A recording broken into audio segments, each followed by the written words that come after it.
ট্রেনে যাওয়া মানে সবসময় ভিড়ের মধ্যেই যেতে হবে। আমরা যদি ভাবি যে না এই সময়টাতে ট্রেন ফাঁকা থাকবে, না, কোনো সময় কিন্তু ট্রেন ফাঁকা থাকে না। যতক্ষণ যে ট্রেন চলে সবসময় ট্রেন থাকে ভিড়। সেটা লেডিস স্পেশাল হতে পারে, লেডিস কম্পার্টমেন্ট হতে পারে, বা জেনারেল কম্পার্টমেন্ট, সবসময় ভিড়। তবে সাধারণত আমি একটা লেডিস কম্পার্টমেন্টের গল্পটাই এখন আপনাদের কাছে বলবো। এটা একদম সত্যি ঘটনা। আমি লেডিস কম্পার্টমেন্টেই ছিলাম। সাধারণত আমরা কি করি, বয়স্ক মানুষ যদি দেখি বলি একটু আপনি বসুন, আমি দাঁড়াচ্ছি। কারণ বয়স্ক মানুষদের পক্ষে আমাদেরও দাঁড়িয়ে থাকতে সত্যি অনেকটাই কষ্ট, কিন্তু তবু আমরা যদিও বা পারি একটু, একটা বয়স্ক মানুষ দাঁড়িয়ে থাকতে পারে না। তো যাই হোক, অনেকটা দূরে একজন বয়স্ক মানুষ ছিল। আমি দেখছিলাম, সবাই বলছে ভদ্রমহিলা উঠেছে, ওঠার পর থেকে আমরা তো ওঠার পর থেকে আমার থেকে কিছুটা দূরে আমি দেখতে পাচ্ছিলাম। উঠে ভদ্রমহিলা বলছে আমি অসুস্থ, খুব অসুস্থ, মানে ফিল করছে, উনি বোঝা যাচ্ছে যে উনি খুব অসুস্থ, আহাউ করছে। কি করি, আমি তো আর দাঁড়িয়ে থাকতে পারছি না। তখন আমি বললাম, তো একজন বললো কি ঠিক আছে এখানে বসুন। তা আমি বললাম না, আমি তো জানলার ধারে আছি, আমার এখানে যদি উনি বসে তাহলে ওনার বেশ সুন্দর একটা হাওয়া লাগবে গায়ে, আর তাতে ওনার শরীরটাও ভালো লাগবে। কারণ উনি বলছিল যে ওনার খুব মাথাটা ঘুরছে, ওনার বমি বমি আসছে। তাহলে ঠিক আছে, তাহলে জানলার ধারে বসলে নিশ্চয়ই উনি খুব তাড়াতাড়ি সুস্থ হয়ে যাবে। আমার খুব কষ্ট লাগছিল, মানে প্রায় আমার মায়ের বয়সী একজন মানুষ। তাহলে ভদ্রমহিলা বুঝতে পারছেন, তাহলে আপনি এত ভিড়ে কেন উঠছেন, আপনার যখন শরীরটা খারাপ। তখন হচ্ছে দরকার আছে, সে হতেই পারে মানুষের, ট্রেনের টাইমে তো আর মানুষের দরকারটা বন্ধ হয়ে যাবে না ট্রেনের জন্য। তা যাই হোক, তার দরকার আছে, সে উঠেছে। তা আমি সিটটা ছেড়ে দিয়ে আমি উঠে দাঁড়ালাম, ওনাকে বসতে দিলাম। নাহলে আপনি এখানে বসুন।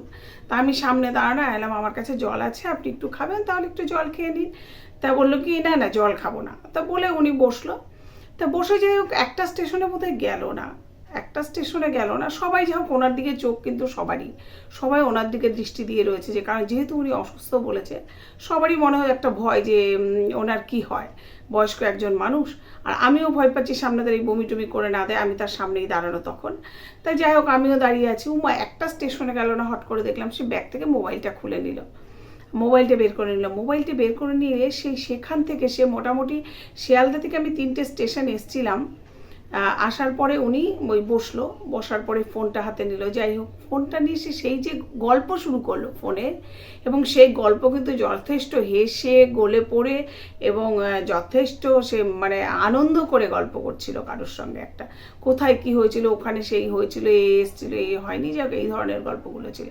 তা সবাই অবাক হয়ে গেল যে এরকম উনি অসুস্থ একজন মানুষ, এরকম অবস্থা। তা যাই হোক, তারপরে অনেকটা স্টেশন আসার পরে একজন ভদ্রমহিলা, ওনার থেকে একটু কম বয়সী, সে ওনাকে বলেই বসলো যে আপনি যখন এতটাই অসুস্থ, একজন উঠে আপনাকে বসতে দিল, আপনি এখানে দাঁড়িয়ে টোলে পড়ছিলেন, আপনি বলছেন আপনার মাথা ঘুরছে, অস্থির লাগছে, বুকে কষ্ট হচ্ছে, সেই মানুষটা কি করে ফোনে এত আপনি গল্প করছেন?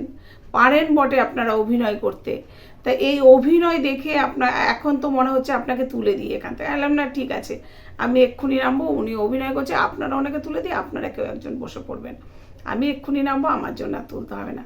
তা যাই হোক, আমরা কিন্তু সত্যি ভাবি এরকম বয়স্ক মানুষ দেখলে তারা বসুক, কিন্তু সত্যি এই যে বয়স্ক মানুষটা যেটা করলেন, এরকম দেখার পরেও কি সত্যি মনে হবে যে কোনো বয়স্ক মানুষকে আমরা বসতে দিই? তাই তবে হ্যাঁ, সবাই তো এরকম হয় না, অধিকাংশই এরকম হয় না। উনি এরকম, ওনাকে দেখে সব বয়স্ক মানুষ বিচার করলে হবে না। আমরা সত্যি ট্রেনে উঠলে কিন্তু বয়স্ক মানুষ দেখলে তাদেরকেই বসতে দেব। যদি কেউ অভিনয় করে তো করুক, সেটা তার ধর্ম, কিন্তু আমার জায়গাটা আমি ঠিক রাখবো।